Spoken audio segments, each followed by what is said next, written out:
All right, we begin the last chapter, hydraulic systems with incompressible flow. So, some of the units, variables we work with.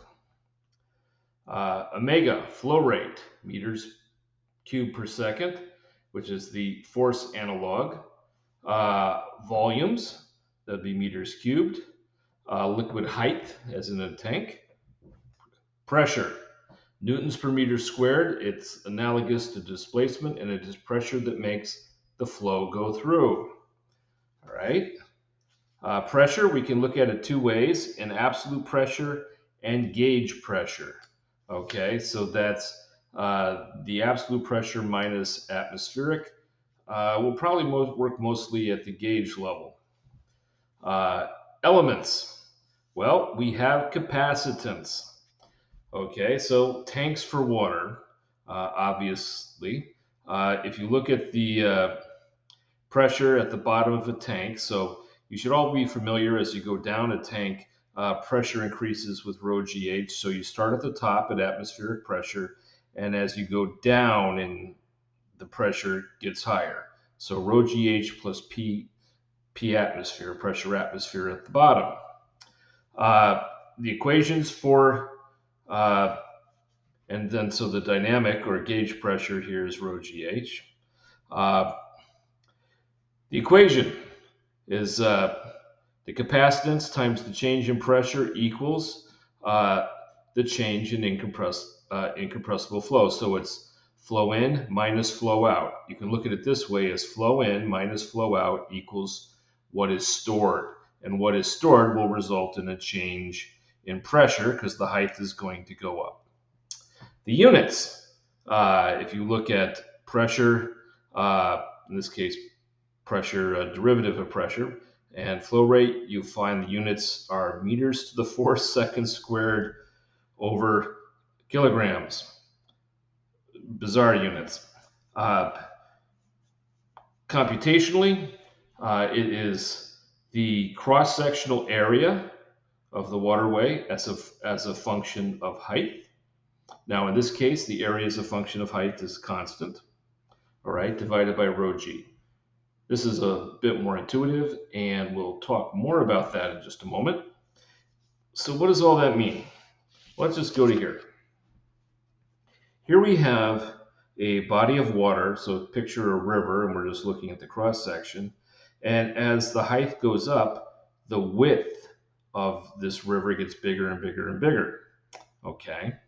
So so if you look at this from a pressure and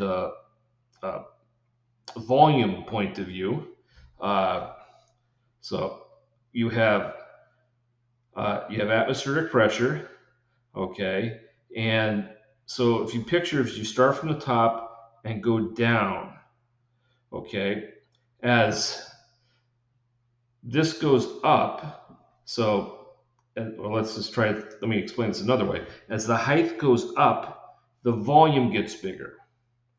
However, in this case, because it's spreading out more and more and more, the added pressure at the bottom, because it's so wide and can hold so much more water, it doesn't go up in height as easily. So as the available volume goes dramatically up, the pressure is leveling off. It's not going up that fast. The slope is going down. Okay, that's what we're seeing here. As opposed to volume as a function of height is just the higher it goes, the volume goes up linearly, as does, starting from here, the pressure, just rho GH just goes up. So for an incremental amount of volume, you get an equal incremental amount of pressure. So that's what this is showing. So here you see the cross-sectional area of the water as a function of height is getting bigger and bigger and bigger, and that's causing this to the pressure volume quotient here, or ratio. The slope is going down. Okay. So you may wonder, where is this? Can you derive what this is, why that is? Yes, we can. Oops. So let's look at that. So where does this come from? Conservation of mass. So Mass in minus mass out equals mass stored, or mass flow rate in minus mass flow rate out equals uh, rate of mass being stored. So if you have an incompressible fluid, so you don't have to worry about density is constant, you have the change in the volume, say of a tank, is equal to the flow in minus the flow out. This is what's the change, what's getting stored. As this flows in, this flows out. What's the incremental amount being stored or released? Okay, so starting with that equation, uh, the change in volume, dV/dt, can be written as dV/dH and d times dH/dt. So this is the uh, derivative relative to height and the height relative to time. Okay, and you can see the dV/dH in that previous drawing, but let's just bring it back another way. What is dV/dH? Well, here we have our sort of expanding gorge with water here. And so you have area as a function of h as you go up and differential height. So if you wanted to compute volume, you would integrate over from 0 to whatever height you wanted, and you would have a as a function of h. So it's getting smaller, getting bigger and bigger and bigger and bigger as a function of h dh. This a of h is dV/dH, and you could cross them out, and then you integrate, you get dV volume. The point is, a as a function of h is dV/dH.